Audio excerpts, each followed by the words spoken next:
kasih Bapa. Terima kasih Bapa yang kami kenali dalam nama Tuhan Yesus. Anda tahu tidak mengapa semakin banyak umat Islam yang berpindah agama? Ya, apakah dia berpindah agama ke Kristen, Katolik, Hindu, Buddha dan lain sebagainya?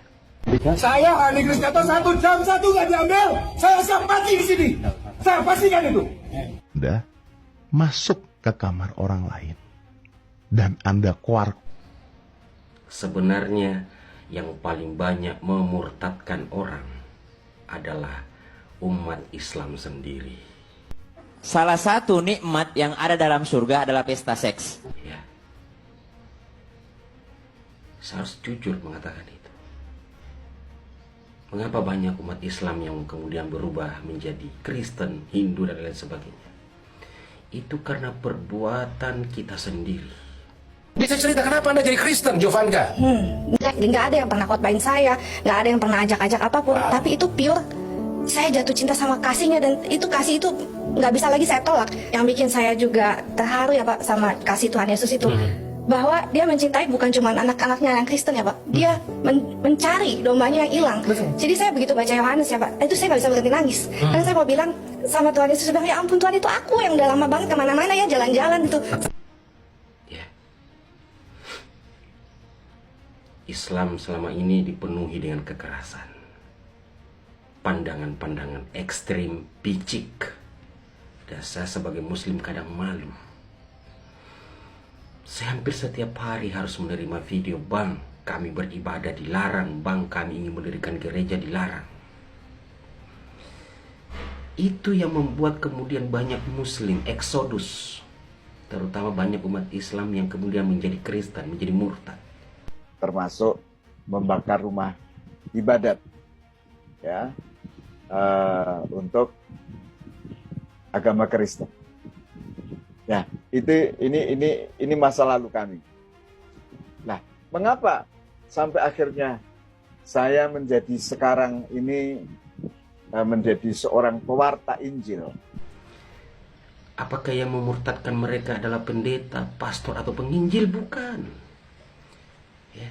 Yang membuat mereka murtad adalah umat Islam sendiri. Ada apa sih dengan umat Islam? Kenapa nggak mau terima Yesus sebagai Tuhan dan Juru Selamatnya?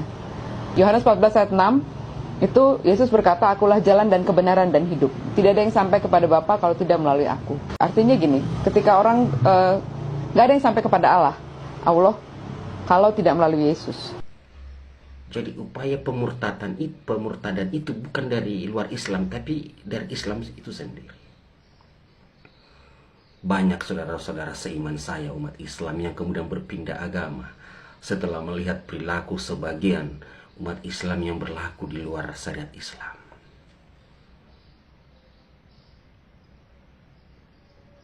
Banyak yang kemudian umat Islam yang tidak melihat cahaya Islam itu sendiri akibat perilaku kita. Saya Indri Hapsari, saya dulu seorang Muslim.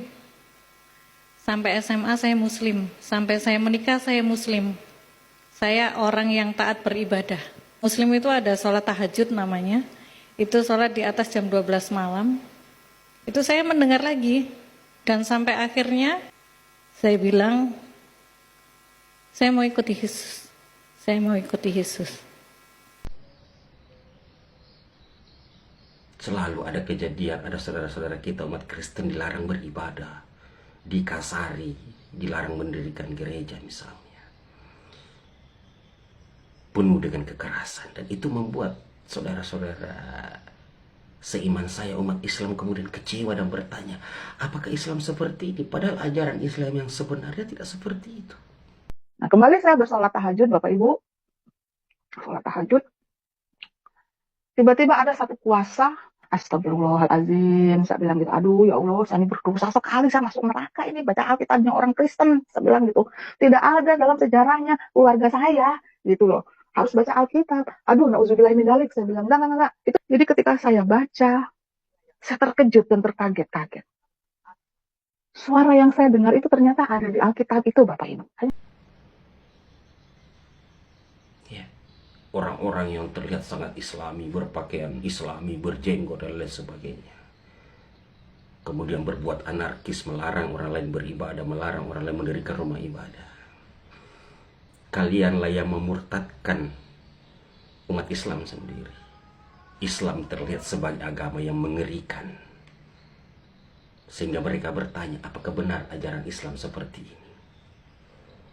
Jadi saya tidak sepakat jika yang mengatakan yang memurtadkan umat Islam adalah orang-orang di luar Islam. Kita inilah yang kemudian memurtadkan saudara seiman kita sendiri. Itulah mengapa saya selalu berusaha fight melawan orang-orang yang berbuat intoleran. Kalian yang selalu berbuat seperti itu adalah orang yang tidak memahami syariat Islam itu sendiri.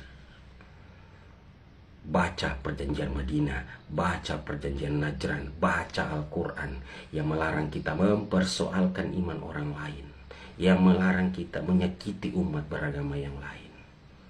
Baca perjanjian Madinah, baca perjanjian Najran, baca surah Al-Ankabut 64. Baca perjanjian Madinah misalnya. Kita dilarang mengintervensi, mengurusi iman orang lain, dilarang menyakiti orang lain. Bahkan dalam perjanjian Najran misalnya Rasulullah mengatakan, jika saudaramu umat Kristen ingin membangun gereja, bantu dia, bantu. Di Indonesia boro-boro dibantu, mereka hanya minta izin, kalian tidak memberikan izin. Cahaya Islam akan semakin redup jika kalian berkelakuan seperti itu. Saya sebagai seorang muslim malu melihat kelakuan kalian. Jadi jika ada yang mengatakan ia melakukan pemurtadan adalah pendeta, pastor atau tokoh agama di luar Islam, salah besar. Yang melakukan pemurtadan adalah kita sendiri umat Islam. Islam itu agama kasih sayang, bro, rahmatan lil alamin. Bagaimana mungkin engkau akan menyiarkan, mengabarkan Islam yang rahmatan lil alamin jika di lisanmu penuh kebencian, jika perilakumu selalu membuat orang lain terluka. Wassalam. Segala puji syukur dan hormat hanya bagimu ya Bapa. Kalau kami ada sampai hari ini, itu semua karena kemurahan-Mu dan cinta kasih-Mu yang tidak pernah berkesudahan kepada kami ya Tuhan Yesus. Terima kasih Tuhan Yesus.